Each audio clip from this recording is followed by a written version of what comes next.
Hello friends, moon online helping YouTube চ্যানেলের পক্ষ থেকে আপনাদেরকে স্বাগত জানাই। আজকের যে ভিডিওটি দেখাবো আপনাদেরকে সেটা হলো ই রেশন কার্ড ডাউনলোড করার পরে ই রেশন কার্ডটিকে কিভাবে আমরা ই সাইনটাকে ভ্যালিড করতে পারি, কিভাবে করব সেই প্রসেসটি আপনাদেরকে দেখিয়ে দেব।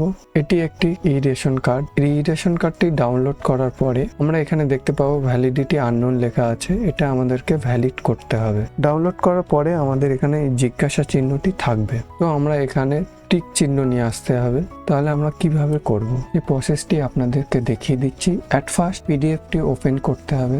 পিডিএফটি ওপেন করার পরে সাধারণত পিডিএফটি ওপেন করবেন অ্যাডোব রিডার দিয়ে। তো তারপরে আমরা এখানে এই যে ভ্যালিডিটি আননোন এই জিজ্ঞাসার চিহ্নের এখানে ক্লিক করব। ক্লিক করার পরে আমাদের এখানে সিগনেচার ভ্যালিডিটিস আননোন শো করছে। এই যে সিগনেচার প্রপার্টিস এই অপশনের উপরে ক্লিক করব। তারপরে শো সিগনেচার সার্টিফিকেট এই অপশনের উপরে ক্লিক করব। ক্লিক করার পরে এখানে অনেকগুলি অপশন দেখা যাচ্ছে, তার মধ্যে ট্রাস্ট যে অপশনটি আছে এই অপশনের উপরে ক্লিক করব। এখানে প্রত্যেকটি ক্রস চিহ্ন আছে, এখানে আমাদের অ্যাড টু ট্রাস্টেড সার্টিফিকেট এই অপশনের উপরে ক্লিক করতে হবে। করার পরে আমরা ওকে ক্লিক করব। করার পরে এরকম একটি ইন্টারফেস খুলে যাবে। তো আমরা এখানে সার্টিফাইড ডকুমেন্ট এই অপশনটির উপরে ক্লিক করব। করার পরে এগুলি অটোমেটিক্যালি শো করবে।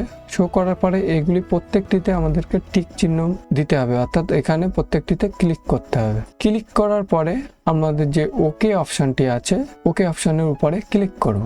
করার পরে অ্যাড ট্রাস্ট সার্টিফিকেটস অপশনটি কমপ্লিট হয়ে গেল।